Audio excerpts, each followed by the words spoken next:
This week, Rick and I have Captain Chad Kinney, aka Bam Bam Charters from the Lower Coast region in studio with us. Welcome back to a new season, Chad. I appreciate it. Looking forward to it. Inshore has been great, but offshore, the pelagics is starting to show up. I'm really going to be talking about that later. It's a really exciting season coming up. Woohoo! You know what else? Our guides are all on the line, and they're ready to help you reel in your best catches with us here on the Texas Insider Fishing Report, which starts now. Welcome to the Texas Insider Fishing Report. Presented by Yamaha. Welcome back, anglers. In addition to having Captain Chad with us live here in the studio, we have an action-packed show for you with reports of big old bass and crappie in our lakes and reds and flounders showing up on the coast, right, Rick? You're absolutely right, Brie, and it sounds like our fishing now is really starting to kick off. Whether it's freshwater, saltwater, all the guys are standing by with the latest in reports. And guess what? They got a lot of good information this week. They absolutely do. But Chad, we won't be joining you this year for the Shallow Sport Tournament, but I hope you get to have your wife, Erica, on your team this year. She's on the boat this year. We got a good crew. We're going to be there for Shallow Sport. It's going to be excellent. Looking forward to it. Awesome. Well, we'll be rooting you on from here. All right, we'll see what's biting in your region a little later. But before we go, let's go see Dave Farrell at the Workbench. Dave, what's going on? Well, we're going to be talking about one of Chad's favorite lures. You know, he likes to use one of these chase bait lures out there, you know, when he's out trying to catch some dolphins and whatnot. So we're going to show you how to rig one up. Oh, yeah. All right, well, let's go straight into the Lower Fresh region with Matt Reed to check in on his beloved Falcon Lake, along with Choke Canyon, Amistad, Fayette County. Let's go. All right, Brie, let's get this kicked off with a largemouth in South Texas. Going to start off with my baby at Falcon Lake. The bass are behaving really well at Falcon. We have been fortunate enough to receive a significant amount of water that's been released from Amistad. The irrigation for the Rio Grande Valley had pulled us down to extremely low. We were down to, about 48 feet low already in April. We got it back up to 38, so that's really, really important for us. The rising water has kept a big group of bass on the shallow rock. Square bills and Texas rigs have been very effective to catch those fish. But there's a significant number of the bass have moved out on the main lake rock structure where they'll spend the whole summer. Shaky heads and Carolina rigs in that 15 to 18 feet of water will do the job out there. Mike Bates sent a report from Choke Canyon. With the stable, warmer weather, got the water temps back in the low 70s. The shad spawn is kicked back in again. The first hour of the day is a ton of fun with really great numbers of some big ones mixed in that are chasing shad. Swim jigs, spinner baits seem to be the best baits, most of them in extremely shallow water. After that winds down, the bass seem to be moving back out to that 8 to 15 foot depth. Texas rigs, deep diving crankbaits, and Carolina rig worms have been the best producers out there. He says the bass are really scattered, so if you're just catching small ones, don't worry about it. Keep catching. There's going to be some big ones mixed in. Your patience will be rewarded. Kurt Dove sent me a report from Lake Amistad. Some of the bass at Amistad are still spawning, while others are in the post-spawn phase, and they're hungry. Get your Bahia sunglasses out and go find some betters to test your sight fishing skills. The post-spawn fish have moved out around the hydrilla in the center of drains, and they're beginning to feed up after the spawn. Texas rigs have been the best options for those fish around the grass. That water is falling fast at Amistad now. They're losing water and Falcon's gaining it, but that's just the nature of the beast there. Greg Boyd sent me a report from Fayette County. It's been very consistent in the past week. The shallow fish are feeding along the outside edge of the grass on swim jigs and swim baits. That works early. After that, you want to get your Carolina rigs, soft plastic stick baits, and shaky heads out in that 15 to 18 foot of water on the points and the road beds. That's where they're going to group up and spend the whole rest of the summer out there, you know, moving from a little shallower to a little deeper, just following the bait. Somerville's doing well. Still a sporadic shad spawn there. That'll be shallow on spinner baits and chatterbait type baits. That's around the rock and the sand, and that's where you're going to find that shad spawn going on. Got three pictures. Mike Bates with a picture of a big old Choke Canyon fish, and then Kurt Dove kicked in a couple of nice fish from Lake Amistad. Neat thing about Amistad is that beautiful blue water in the background. It Pretty, sure pretty. is pretty, bud. All right, tell us about the crappies. All right, the Lake Falcon crappie are biting well as usual. The man-made brush piles are the dominant pattern in that 15 to 20-foot range. You want to drop a jig straight into the brush pile, hold it just above the crappie because they will not feed down. They're going to feed above them. That's a great way to fill your limit with great tasting fillets. All right, Matt, we appreciate the pictures this week. We're going to go ahead and take a look at the hot spots from the lower fresh region. Matt says Lake Amistad, the bass are biting extremely well, and there are still plenty of spawning fish. Soft plastics like the Berkeley General are the best choice, and the post-spawn fish are in the drains around that hydrilla. Texas rigged worms and Carolina rigged creature baits continue to shine in those situations. All right, well, continuing to embrace the lake life, let's venture into the upper fresh region with Mike McFarland on Lake Fork, Weatherford, Tawakoni, and Levon. Hey, Mike. Hey, Bree, how are you? I'm fantastic. Ready for your report. Here we go. Lake Weatherford, bass fishing fair on Weatherford. They're being caught from rocky banks using crankbaits in 6 to 9 feet of water. Also try quarter-ounce Texas rig speed craws and drop shot worms on rocky points in 10 to 12 feet as the day progresses. Best colors, green pumpkin with chartreuse dip tail. My good friend Pete Hernandez on Lake Possum Kingdom, he says that they're still seeing quite a few bass on the spawning beds, but most are starting to be post-spawn. They're showing up in 15 to 25-foot depth range, both on rock and deep brush piles. Football jigs and big worms rigged Texas style are your best bets there, and the 12-inch plastic seem to really be catching the larger fish. Lake Levon bass fishing with Kerry Thorne. The black bass there are as shallow as 2 feet spawning, and you can find them as deep as 20 feet. Brush piles, fish condos, rock piles, or any type of concrete structure are holding black bass. White and chartreuse spinnerbaits and chatterbaits in the early morning are always your best choices. Once that shad spawn stops, switch over to square bills for another hour or so. Then soft plastic worms, the Berkeley General, creature baits, and in about 6 to 20 feet on the structure. Back to my home lake, Lake Fork, my favorite. We're kind of like up and down here. The water temperature's in 60 to 70 and then back down to 64 and 66, and we're all over the place, but the bass continue spawning here as well. It really seems the south end of the lake is the best area. It's where you'll find the clearest water and the most fish locked on beds. Texas rig creature baits and soft popping frogs are working really well. A lot of fry guarding bass there as well, but the shad spawn is really beginning to pick up as well.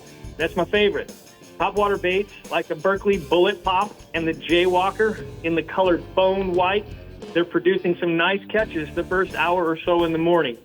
You can also tie on a Bass Assassin in any shad color, preferably just like the albino, and that works well, especially on topwater misses, when they miss your topwater bait, and or when they just don't seem to want to come to the surface. But let's go ahead and move you on to some crappie. Tell you about crappie. Crappie on Lake Levon, again with my buddy Kerry Thorne. The spawn's in full swing. Fish are in 1 to 3 feet of water, flooded grass, lay down logs, and the bases of the shallow button willows. A few fish on some riprap and rock boulders as well. And then, of course, your best bet really is a minnow or a hand-tied jig under a bobber at about 3.5 foot. Bluegills are biting there as well, 10 to 15 feet on brush piles, your earthworms, crickets, and a fatty part of bacon. Bacon works the best because it stays on the hook real well. Just use like a pinky nail size, and then use real light line, 4-pound test, tiny little split shot. Drop that down into the brush pile, pull it up about a foot above the brush pile, and you will catch some really, really big bluegills at Levon. 7 to 9 inches, some of them are. And those things are good eating, too. Lake Fork crappie here with my buddy Jackie Wiggins. Crappie fishing is really post-spawn. The summer pattern's underway. Most of the fish are moving offshore. They're really beginning to load up in the deep trees, 18 to 32 feet of water. You're seeing some in the summer brush piles and also some of the docks. So the docks have to have 9 to 10 feet of water on them. So the long docks, if you look for the long boat docks, that's where you'll find some of them. Jig bite is still very strong on small hand-tied jigs in different colors. Really anything with pink, blue, purple, green, gold, white. As you can see, they're really kind of on, doesn't matter what color. Just get out there and give them something. Post-spawn fish will eat it. And of course, if you're struggling, minnows is always the best way to go to catch those crappie. Here is a quick 50 fish limit in less than a few hours with Jackie Wiggins. Nice. Woo. All right, dude. What else you got for us? I got, let's go on the stripers, white bass and hybrids. Kerry Thorne says the white bass are still running on Lake Lavon. 3 to 4 inch paddle tail swim baits up the river. You can really use the birds to help dial in with shad spawn and things like that. Egrets and seagulls will help you find those best areas where they're feeding near the banks. Also, around 8:30, the fish pull off, and they get a little deeper in 10 to 20 feet of water on main lake points and ledges. And that's where really you use a spoon. A 1 ounce slab spoon in white chartreuse is really good. Here's one of my favorites. Matt Cartwright this year has caught more big stripers than I think I've seen in a long time. Kawakani and Matt Cartwright are still on fire. Big stripers. They're schooling shallow anywhere you find the shad spawn. Swim baits in white or white chartreuse is catching these big fish. And check out the size of these hybrids. Those are hybrids in these pictures. Wow. What else you got for us? I got a little catfish for you if you want. Some catfish on Lavon has slowed down just a little bit. Blue cats aren't quite as catchable as they were, but they're 10 to 15 feet. Cut shad is working well. Live bluegills, believe it or not, which usually don't catch the blues, but the live bluegills seem to be working the best. And then channel catfish. If you will chum a rocky area at Lavon with the chum, like sour maize or cattle cubes, chum the rocky areas. It makes the fish work a little harder to get that food. They stay in the area longer. Come back your next day after you've chummed the riprap rocks and use just dough bait, punch bait, stink bait. You really can clean up on channel catfish, really good eater-sized channel catfish. And kind of the same thing over there on Tawakoni and the same thing again on Lake Fork. Are you done? Yeah, I think that's it. I could probably feed you a little bit No, more. no, but that's all right. We're good. All right, bud. We'll talk to you next week. We'll talk. All right, man. We'll see you. Thank you so much. We're going to check out the hot spots from the Upper Fresh region. Lake Fork. The big bedding bass are everywhere and easy to catch. Texas rig creature baits and soft popping frogs are the ticket. The shad spawn is starting to kick off, and that means the topwater bites like the Berkeley Jaywalker and Bullet Pop are great ways to start your day. And then the black crappie are beginning to be in post-spawn and stacking up in large numbers in the offshore submerged trees. Jigs tipped with a live minnow will make it as Minos. Mino, you have to go back and say it like that. All right, the Middle Coast region is our next destination of choice for our weekend fishing adventures. But first, Dave and Chad have some splaining to do at the Workbench for rigs and techniques. Chad's going to talk nonstop for 5 minutes straight. You're not going to believe it. It's going to be just spewing. I don't believe it. Dave's got It'll just be good questions. information. It's all it's going to get. That's my boy. Dave's got questions. He's got answers. We'll be back. The Texas Insider Fishing Report is brought to you by Yamaha. Reliability starts here. Ameritrail. Load, launch, relax. Fenwick. Feel everything. Bahio Sunglasses. Blue light blocking. Radically clear lenses. Sportsman's Adventures with Captain Rick Murphy. Fishing for adventure. Berkeley. Your fish, our science. And Skeeter Performance Fishing Boats. Eat, sleep, fish.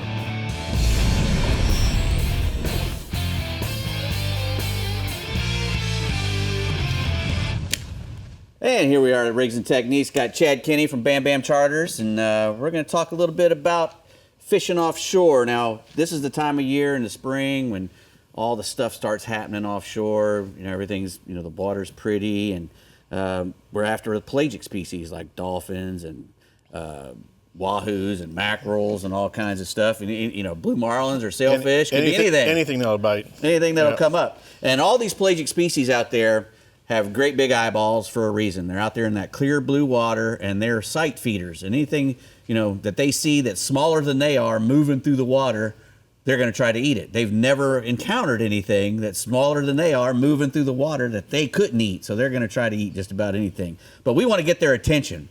So what we'll try to do is we'll go to some things like this when you're trolling on a weed line for little dolphins and whatnot.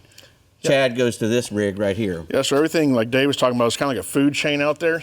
So they'll start with the smaller baits. So Dorado's food for something out there. Everything gets food up into the big guys, the marlin, But so anyways, everybody's what we're doing chasing something. Yeah, something's always chasing. So what we do right now, we're starting to see some weed lines out there, which is really great. The water temp's creeping up there a little bit. During our peak season, it's going to be here this summer, but right now it's really ahead of schedule. There's some Dorado out there, good numbers of wahoo, some billfish are already going. We got some everything showing up. So I'm just going to tell you a little trick that we kind of like doing. Islander lures, we've been using them forever. These things are great. Most of the time, I'd say probably 8% of the time, we're using them single rig. But what we do, if you want to get on a weed line earlier in the year right now, you've got smaller baits out there. You might have baby triggerfish, little flying fish underneath there, call them little cockroaches. But you can see here we got a daisy chain made up here. All kinds of little lures. stuff out there. And this is a chase situation. It's called a chase bait situation where you got one bait after another bait or a daisy chain. Yeah. And what that does is it triggers that. It triggers the bite, the impulse bite. So basically you got two teasers up there and they see that bait going. And what I like doing also, if y'all can see right here, this is kind of like a concave head right here. So it's like basically a mini chugger. And so you got both those working like that. And your very last one is just it's going to be bullet head. It's going to go right through the water a lot better. And then we got that rigged up. So these will be chugging and plowing the water more in that last one, which they're going to hit the weak fish in the back, which is this one, and they're going to hit it really good. And we've got the Trocar Eagle Claw hooks on here, which are really sharp. We've got a straight one right here. This is a 6/0. These things are really money. They hold their edge, and they're really tough on tensile strength, too. So if you get a 10, 20-pound Dorado, no problem. You get that big bull in the 40, 50-pound range, it's not going to bend out, and you'll be able to get them. Also on the main line here, we're using a 100-pound Mamoy. This stuff is great. It holds up tough. We use it on our main lines or anything else, but this is for our leader line for the daisy chain. Right. Now, how you put these on here is really simple. You just slide your crimps down where you're going to want them to be. You start at the hook end first, and put your teasers up from them. And what you do is you just slide a crimp down and put a couple crimps in it. It's pretty much just a placeholder. It's just a placeholder for the stopper right there. Right. And it's just to keep those in place. And then your hook set here, you want to get it right at the back end of the skirt there. So you want it to be hidden in the skirt. Yeah. And you can also I did one upper also. This is more of a teaser deal. And what we have here is the big Islander on the end. This is to get your attention of a marlin or a white marlin or a sailfish or a big Dorado. Something bigger in the food chain. Right. We'll just slide a ballyhoo's head in here and put this loop behind his gills and use this copper wire to wrap his head up real tight and let him come down. And you'll notice how I've got these my teaser dropper. They're on little droppers. And what happens is when I slide the crimp down, when I put the line in, I make sure that the dropper loop is coming from the front so that it hangs out back this way. And when it's doing this deal, instead of going straight out the back, it adds a lot more action to your droppers. Yep, more spread. Yeah, and especially if these are really light. If you had little rubber squids on here, and you could actually put a piece of 200-pound instead of 100-pound as your dropper, just to add stiffness, because we really don't want anything to eat that thing. We just want them to come and look at this one. But if you put 200-pound up in here, and it adds a little stiffness to the rig, and this little dude just bounces all over the place. Tell you one thing, what also helps, guys, when you're working on these weed lines, I talk about a lot, even if you have outriggers and stuff, but if you're working a real tight weed line, put 3 lines out. That way you can put 1 long, 2 flats, and you guys can work that weed line in and out a lot faster. You can turn a lot better. You can turn a lot quicker, and if you get on a whole bunch of Dorado or wahoo, then you're not going to be losing as many fish. You can drop back, hit 2 or 3. You get 5 lines out there, it's going to be chaos, and most times it's going to be cut off. Yeah, a lot of, keep it simple. Yeah, exactly. It works a lot better, when you're trying to fish with 8 lines or 6 lines. If the best case scenario happens and all 6 hook up, that's horrible. You're in trouble now. So it's really good to downsize when you get a chance. Well, man, that was great. Thank you very much. I appreciate it. We got through the 5 minutes quick. All right, well, boss man. 20 years I've been working with Dave, Chad, and I'm gonna tell you, Brie, Are you proud? I just, every time I learn something new. I didn't know about the 100 or the 200 holding out the smaller one off to the side. He's holding out on us. He is? He's working for that buck. He's you know shucking what I mean? for a raise, what I think. Yeah, he is. We all are. All right, trout, redfish, and flounder. Oh my, the Middle Coast region is full of some delightful surprises right now. So let's get Captain Bink Grimes on the line to give us the details. Hey, I tell you what, higher tides, they scattered our trout along the shoreline and on the top of the reefs. We like all this new water because it sends fresh recruits of bait and speckled trout from the Gulf. Water is the power of life, and our incoming tide does wonders for our fishing, and that's what's going on right now. Guide Lee Warmke, East Matagorda Bay, reported multiple trout to 7 pounds, caught and released on top waters and slow sinking soft plastics. Guide Brett Sweeney, fresh off his big win in the Saltwater Legends tournament, said top waters and Texas custom corkies and mirror-lure soft dines have duped fish to 29 inches. In Palacios, upper reaches of the bay like Tres Bay and Karankawa Bay have been good along the shorelines holding shell. Trout have been on the reefs on live shrimp under a popping cork and bass assassins. Then in Port O'Connor, continues to shine in the back lake. Early morning topwater bites been steady on the flat, and later they found fish in chest-deep channels on bass assassins and mirror-lure Little Johns. Rockport anglers have been tossed Texas custom corkies and soft dines along with double D's on the sand and grass hump for trout to 5 pounds. Tides, are a foot and a half above normal right now. That big tides are pouring in from the Liddy Ann Channel and bringing those fresh recruits from the Gulf. Spots like Allen's Bight, Super Flat have been holding good fish. Nearby Shamrock Cove and Corpus Christi Bay has been good as the new waters push fish on the shallow flat. That photo there releases fish back to the bay, even though it's considered eaters. It's essential for the health of our fishery, especially with a population boom going on in Texas. We ask you to release more than you take. We'll go to flounder now. Action has been good in the bayous and guts on the south shore along West Matagorda Bay while wading with live shrimp and scented baits. Best action has been early in the morning as many flounder pull up really shallow during the night. Solid catches have come around Port O'Connor and Rockport as well. Most of those fish are off the points, a shell lying in wait to ambush a bait.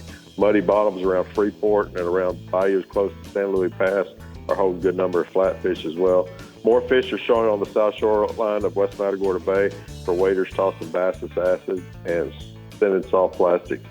Redfish action, our swollen tides have pushed those redfish to the back lakes like Oyster Lake, Crab Lake, and Horse Trader Lake in Matagorda. Don't be surprised to find black drum all over those reefs as well. Shell Island's been good with the high tides, and there's lots of black drum over them as well. In Port O'Connor, Pringle, Conti, and Shoalwater are holding a good number of reds. Most of people are making long drifts with live shrimp or throwing small topwaters. There's some really, really big old monsters in Port O'Connor, Matagorda, Port Aransas, and the Freeport jetties as well. Finger mullet and pogies getting the job done. A lot of those fish are coming to the surface and schooling during the middle of the day, so you can actually cast to them, sight cast to them. Offshore, our water temperatures reached the mid-70s this week, but winds have made it tough to get out there. We've had some low pressure in the Gulf, a lot of rain, so it's been kind of rough out there.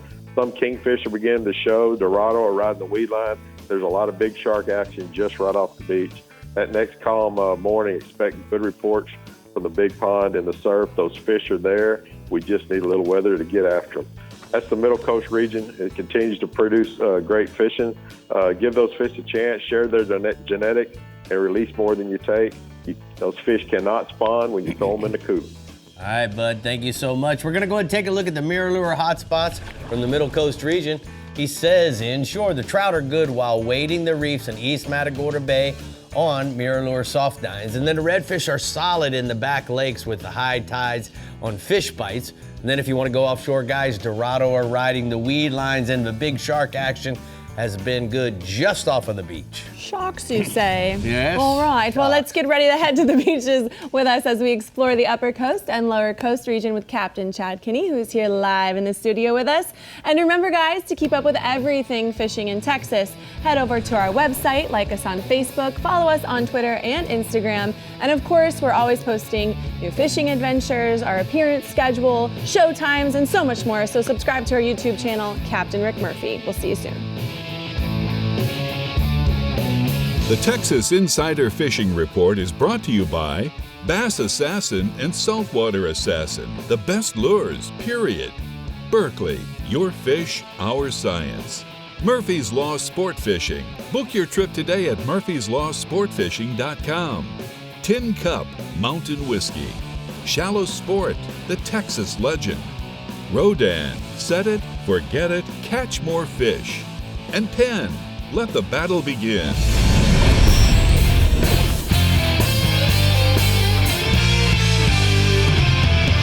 All right, guys, today's power pole tip is what I call the springback. You know, in bass fishing, a lot of times I'm looking for bass on beds, I'm looking for underwater grass beds, structure, and as I'm cruising around and I see something real close to the boat, the worst thing you can do is reverse the trolling motor. I'll use the power poles to spring me back. Check it out. Like right now, there's a nice little patch of grass with a bed on it. Power poles are going down, power poles are down. I'm letting the boat load, letting it load up. Now I spring it back, power poles up. Let the boat get the weight of the boat and bring the power poles up. Now look, I'm backing up. I haven't touched the trolling motor one time. Now if that's a fish on a bed right there, which I can see the bed, I didn't spook him, okay? Didn't have to hit the trolling motor. Now I can redeploy the power poles. I'm in the perfect position now to catch that fish. So guys, that is your power pole tip of the week. That is a good power pole tip. That's a very good power pole tip. All right, we love when our captains join us on set, and here we have our Lower Coast Region Captain, Chad Kinney. Tell us about the trout and beyond, Chad. I'll tell you what, the trout bite's been epic in the Lower Coast. We've been talking about it for a few weeks. I'll talk about it in the report today. We're moving to inshore here. Bay fishing out of South Padre Islands, really good on the trout and the redfish. And right now with these tides, Bink's talking about it, but down in our lower end of where he's from, it's up 2 to 3 feet, which is really unusual. So head to South Bay, this gives you an access in there, and also up to Gaswell Flats for some redfish. So that trout bite, like I've been mentioning, it's really been above schedule, I'd say. You can head out of South Padre, that's South Bay, for some really good action. Popping cork right now on a live shrimp, the springtime, that's working well right there. If not, a mirror lure top dog works really good in the AM. And then also some soft plastics like the saltwater assassin sea shad, that works really good. When you get in that South Bay, you get some narrow areas in through there by the mangroves, so look for bait movement. When I'm talking about this, like some smaller mullet flipping, maybe some shiners, spreading out throughout the water. Don't look for the really big mullet jumping out of the water. They're not the bait what you're looking for. And those trout, also look for those green water. Get those trout green water, get on there and pitch those baits right by the mangroves and work those edges, especially that top water.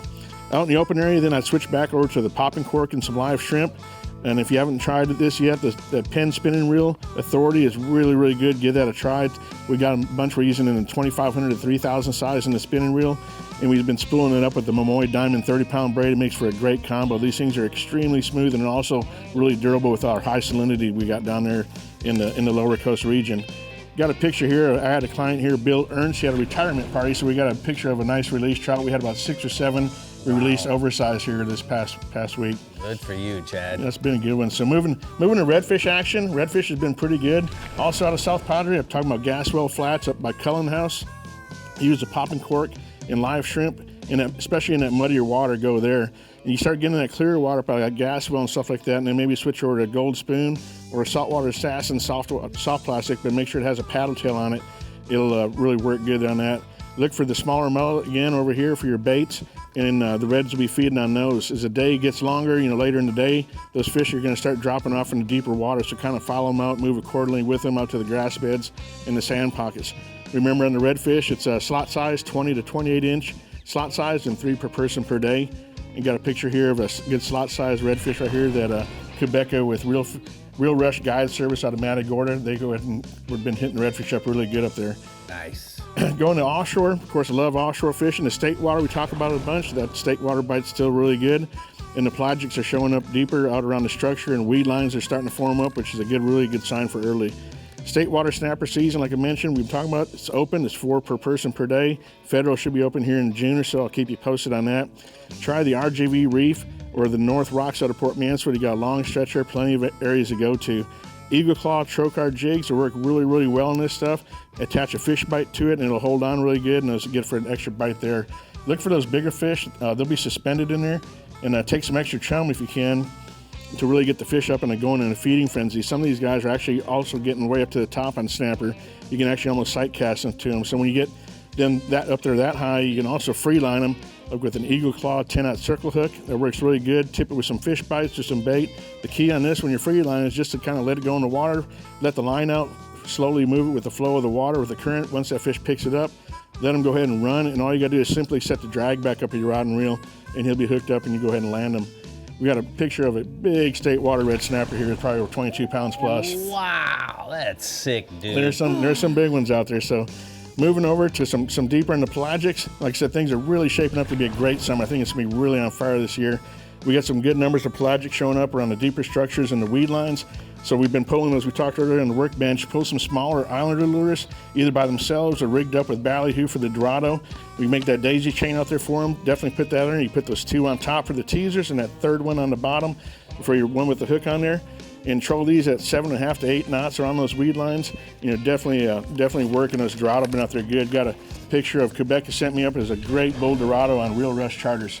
Dang. Man. That's a Dorado. Wow. That's some good stuff, Chad. Heck yeah. So, Chad, Rhea and I came out there and let me read the hot spots first, and then I got a question for you. Let's go ahead and pull those hot spots here. It says that inshore, the shallow sport hot spots inshore, our bay fishing is good out of South Padre Island and South Bay, and then further up the Gaswell Flats and Cullen House. And then offshore, when the weather's good, the state water snapper bite has been good. Out deeper, there has been some weed lines starting to show and holding some Dorados. All right, Rick, well, you said shallow sport. So coming up May 11th is the 23rd annual Shallow Sport Owners Tournament on South Padre Island, where there will be over $250,000 in prizes, scavenger hunts, and a boat raffle, and so much more. So head to shallowsporttournament.com for more info. Yes, Rick, you have a question for Chad. So, last year, Brie and I were able to come out there and fish with you. Oh, that was so fun. I know, and we're sorry we're going to miss it, but how are you going to adjust your game plan fishing with your wife? It's not always as easy as fishing with me and Brie, right? Well, first of all, I got a brand new X3 they're making me, so I'll be at the Shallow Sport Tournament. We're going to pre-fish a little bit, but the water's going to be up, and it's going to be excellent. That tournament, as you've seen, is just, it's the biggest one on the coast, 300-plus boats. You get a cannon start, and they got stuff for the kids, and you got food, you got drinks. It's just epic. It's really good. It's like Texas, everything done in big style. Oh, yeah. It's right. Well, we'll be there in spirit with you. We wish we were there. Yes. We had a fun time, and good luck. Good, appreciate it. Well, thanks for being with us. Let's visit our Fish Bites Upper Coast region, where some drum, cobia, and grouper are being talked about with Captain Carl Weston. Let's go, Carl. Hey, everybody. How you doing? Thanks, Chad. I got to follow a great report like that. Anyways, the black drum bite has picked up in the past few weeks for us. Our water temperature is still holding around 70 degrees. I think the little influx of fresh water is kicking some bait around. So the fish they're right now. That fish bites blue crab has worked. I've tried it on the drum. I didn't know if it would work. It works, guys. Let me tell you, don't be afraid to try any of the fish bite products. It's good stuff. Most sunny days you'll find these fish feeding in the grass flat. And in those little potholes in the backwater areas, you can also land some really big fish just fishing from the rock jetties there, along, floating your bait on the rocks. I go back to my tried and true slip rig. I cut about a 3-foot piece of Diamond Mamoy, 30-pound leader, 5/0 Trocard J hook. I normally use about a 3 to 5 ounce egg sinker. Then you're ready to fish. I believe, black drum over 4 to 6 pounds aren't really the greatest to eat, so I release them. But black drum on lake tackle is a blast.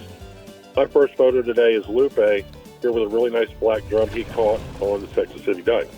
Nice. So, rolling into redfish, the redfish bite has remained strong. They're right there all week. The slot reds inshore on the oyster reefs, all the way to the big boys out on the jetties. We have a little more rain this week, but for the most part, it's been simply beautiful fishing weather, guys. Right now, it's hard to find just one hot spot for reds because, man, they're chasing bait all over the upper coast, running from Freeport all the way, east to Sabine Pass. Nice fish being caught as far as, everyone out there is using a wide variety of bait. Hard plastics around the bait schools have been solid method early in the morning and just before dark. I'd stick to a Berkeley Chopo 90 in black chrome or bone color. I know we say it a lot. Live mullet or shrimp on a popping cork. Once again, your live bait is going to be hard to beat. Sometimes I freeline shad at the jetty mouth out there for bull reds, and you never know what else you might hook. Today I've got a picture of James with a nice redfish. Nice. Go, James. Bumping right over to cobia, ling we call them. Here, these fish can be swimming along the beach in 2 foot of water, guys, or they can be offshore in 300 feet. Last year I hooked and landed about a 40-pounder on a 300-foot plus deep drop rig. I was fishing for grouper. So never give up on seeing these fish. You'll see them everywhere. Now I want to talk about fish these fish will eat almost anything at times, and times, Rick, as you know, they won't eat anything. Yep. Bling are crazy, picky fish at sometimes. So if I could give you one tip that I think will improve your chances, guys, a successful hookup, I'd have to say that you got to make commotion in the water. When these fish are around the boat, don't be afraid to scare them off. Then I beat my rod tip on the surface of the water, bang on the boat, throw out a few small trunks. You want to get them aggressively coming to the boat, and that is when you will catch these fish. Just keep in mind, these are very strong fish. Rig accordingly. I use a Penn spinning combo with a 40-pound diamond fishing line. Large R&R bucktail with a piece of cut bait or fish bait, hook is really going to get the job done. And today I've got a picture of Nick from Crockett with one of those picky lings. Yep, there he is. What else you got for us tonight? So let's talk about grouper a little bit. The wind has settled down a bit, and so we're going to run deep for some grouper this week. It's that time of year. We find some really nice warsaw in the deeper rock piles and the underwater structure. That 400 to 700 foot range has always been my target depth for these fish. Now, thinking about bait, the bait can vary. You'll want to use a large bait for sure. Honestly, we have probably caught more fish on big hardtails than anything else, but a whole bonita will work. Most big chunk cuts of, chunk bait will work as well. So with grouper, it's a big bait, very strong tackle. That's your must. Now, if you cannot turn these fish around when they strike here in the upper coast, you absolutely will lose them. They'll swim back in the structure and break the line. I would highly recommend using at least a 50 wide spooled with 80 to 100 pound main line. I use a 200 pound wind on. It sounds heavy, and it is. I use the heavy duty Eagle Claw, the Trocar Magnum circle hook. A bent butt combo is great to use. It allows you to leave the rod in the rod holder, and you can crank it up, get that first 10 or 20 feet, get these giants turned around. Once you get them heads up, the fight's on, but you have a great chance of landing it. And these fish can be a real struggle, a test of your physical ability to get them on the boat once you get them beside the boat. But, hey, once you get them in, it's a great feeling. And my buddy Bill here today, we got a photo of him doing the old grouper arm curl. Wow. He's not struggling at all. So, Carl, before we go to the hot spots, I want to ask you a question. What is the big mistake most people make, you think, when they're grouper fishing? I just think it's not getting them up quick. As soon as that rod tip goes down, you got to have your drag cranked up pretty tight, and you better get to turning, because if you can't turn that head, Rick, as you know, if he gets you down, yep, he's going to get back in that hole around that structure, and you're done. You're not going to get him. You're 100% correct. All right, bud. We're going to go ahead and take a look at the hot spots from the Upper Coast region. Carl says that inshore, target black drum from the inshore grass flats or the rocks with fish bites, blue crab on a slip sinker rig. And then offshore, deep dropping for groupers on the bottom structure in 400 to 700 foot range, rigged with large hardtails or a bonita. So, Brie, what he was saying, and I concur with what he has said 150%. Yes. Think of it this way. You're pulling on that grouper, and he's trying to get in his hole. He's jigging like this. Been there. And then you turn his head around, and now you're pulling him up this way. Yeah. If he can look over his shoulder, or if you go to drop the rod to pump him back up, and he turns his head and he can see his hole, there's the incentive to get back in there. And that's a lot of times when people lose them. As they're dropping, they're not reeling on the way down. Right. Much better to reel slowly to keeping it tight and keeping him coming than to go drop real fast and then he gets a 5 foot or a 7 foot head start. Yeah, that's a good tip. Yeah. These curls are not for girls, they're for groupers. Oh, I like that. Yeah. I like that. It's a new thing. Ain't no Jerry curl in them curls. Okay, our Satron Middle Fresh region is ready to reel, and so is Dave at the Workbench for some new product action. Dave, you got some curls going on? I do. Look at these beautiful things. Ooh. We were talking about doing some offshore trolling a few minutes ago. I would love to troll this little bugger. That thing offshore. looks like a savage lure. Ooh, it's going fast, standing still. We'll be back. The Texas Insider Fishing Report is brought to you by Abu Garcia, Fish to Win, Fenwick, Feel Everything, Diamond Fishing Products, our reputation is on the line, Island Lures, Tournament Tackle, turn on the bite anytime, tie on a Miro lure, and Startron, Start, run, and store with StarTron.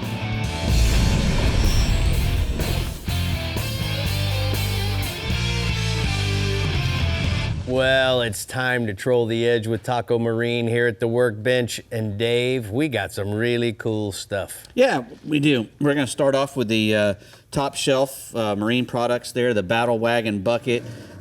These are really cool buckets. That one, it's actually got an insert in it, but not all of them do. We'll talk about that insert in a second. What's really cool about these, they don't have wire handles on them. That they're all rope handles, which, as you know, is very comfortable to carry, especially when it's got any kind of weight in it. The wire handles, back in the day, they'd scratch your paint, they'd, screw everything up. And then we try to make some rope handles, and we drill holes through them, but then we couldn't stack them.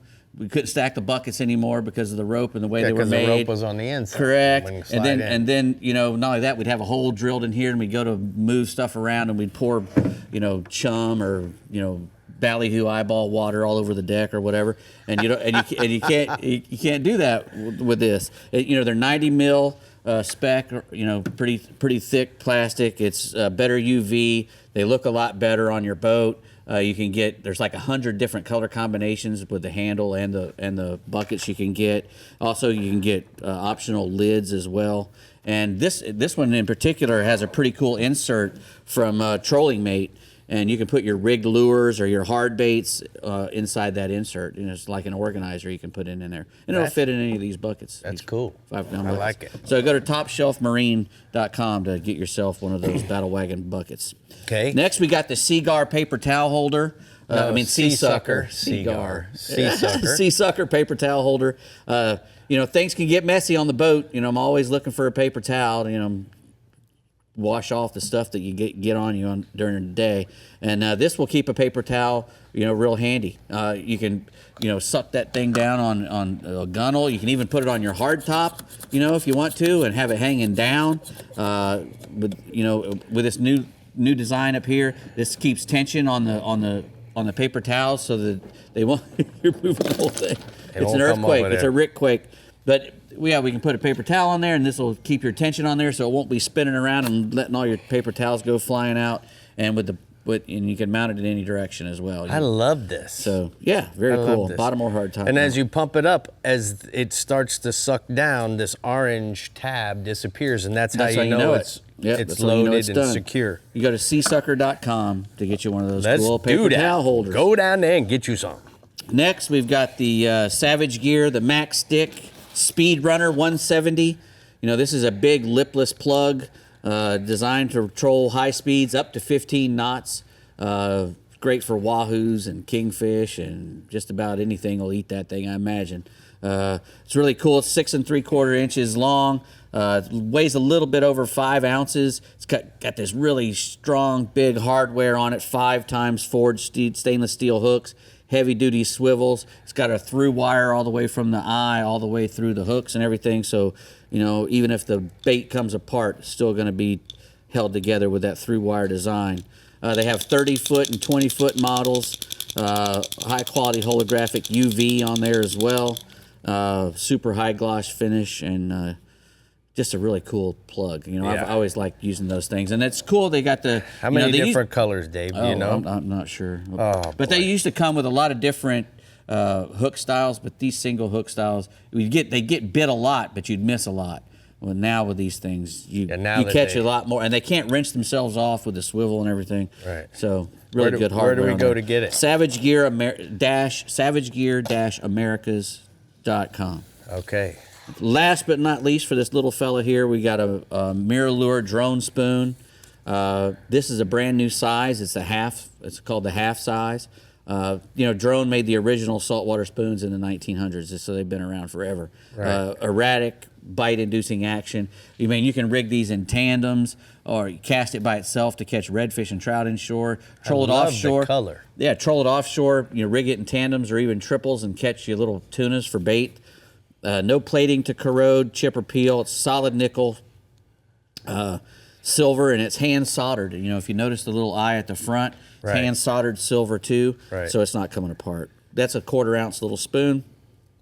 Everything eats it. ShopMirrorLure.com. You know what's happened here is we're 4 for 4 on Chad's wish list. Oh. Like I've He been wants one looking of over everything. there, and he's like 2, 3, 4. What about my wish list? In that box with my name on it, do I get a sea sucker paper towel holder? Of course. Is it a surprise? Is it a surprise? Oh, I'm so excited. I knew it. All right. All Rising mamas water. need paper towels. They really do. Rising water levels and temps are making Richland Chambers, Toledo Bend, Sam Rayburn, and OH-Ivy some pretty exciting places to be. So let's say hi to our star Tri-Middle Fresh region, Matt Loescher. Good to see your face. Good to see you guys, Brie. Excited to talk about bass fishing this week. We got a lot of it going on. It's been that springtime madness right now. We got a roller coaster of weather happening around here.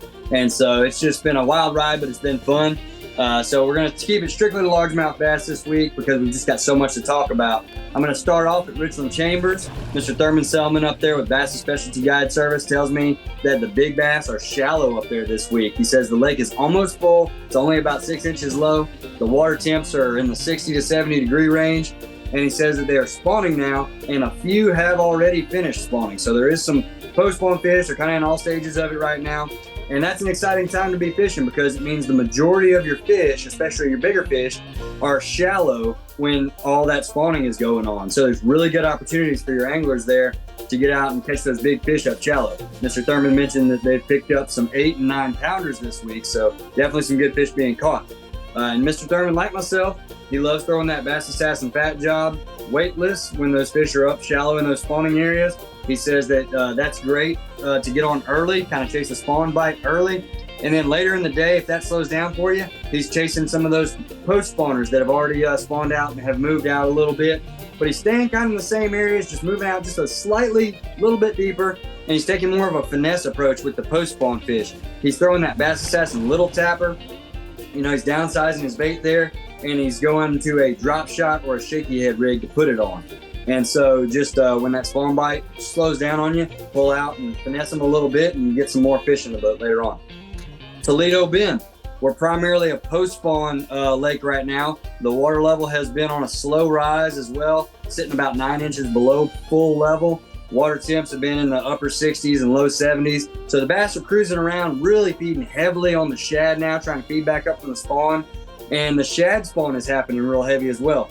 So that means the morning bite is really important. That shad spawn typically only happens for the first hour, maybe 2 after sunrise if you get lucky. So you got to get it quick.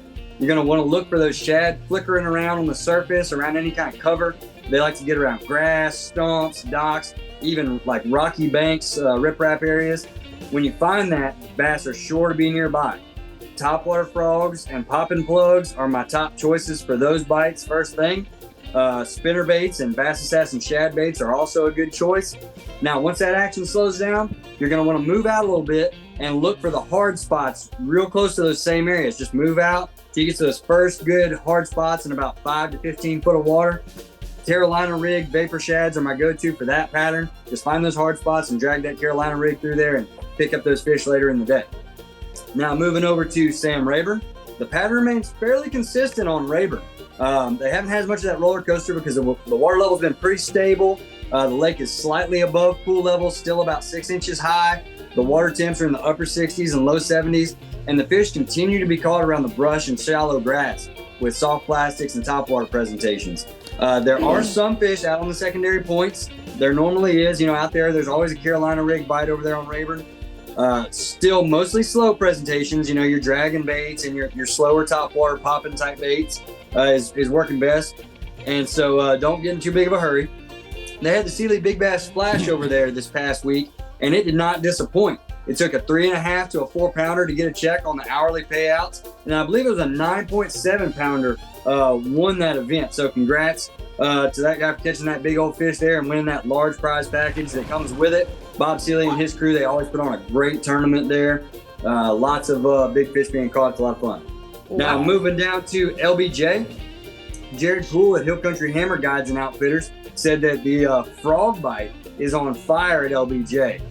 That's pretty much all they're doing. They're fishing a frog for post-spawn fish. He said the shad are spawning down there, and it's a ton of fun on that bite right now. So take advantage of that. We don't get to do that every day. OH Ivy going up a little further north. Ivy just hasn't quite put out the numbers of fish this year that it has the past couple of years, but it's still putting out some absolute giants. The lake remains about 24 feet low, and the water temps are in the upper 60s. Jared Poole and his crew up there, they've been fishing there some as well, so the Hill Country Hammer crew is still putting in work on Ivy. He says that the spawn is almost over, though, and a lot of fish are being caught on big glide baits now. He says the shad spawn is also happening there, so you got some changes taking place. We're rolling kind of more into that post-spawn pattern, and he dropped some hammers on us this week. They've got 2 giant fish. I think we already had the photos up there. We might throw them up there again. We've got a couple of 14-pound bass from Ivy this past week. Wow. Absolute giant fish. Once in a lifetime fish for sure. Congrats to those guys for catching those fish, and way to go, Hill Country Hammer crew. You guys never disappoint. Keep up the good work. All right, bud. Thank you so much. Matt. We're going to go to the Rodan Marine Systems hotspots. We'll see you next week, Matt. Matt says that Richland Chambers has some big fish up shallow spawning. Toledo Bend, Sam Rayburn, LBJ, and OH Ivy are primarily in the post-spawn phase, with fish feeding on heavily on the shad spawn. What do you think? I love Dave's vocals over there. What? Big bass. That's just great. Well, Chad, thank you for joining us. I hope it's a little different in the studio than it is reading your report at home. Make sure everyone gets out there and catches some big old fish this weekend, and we'll see you next week. Rick's breaking out the tin cup. Oh, bye.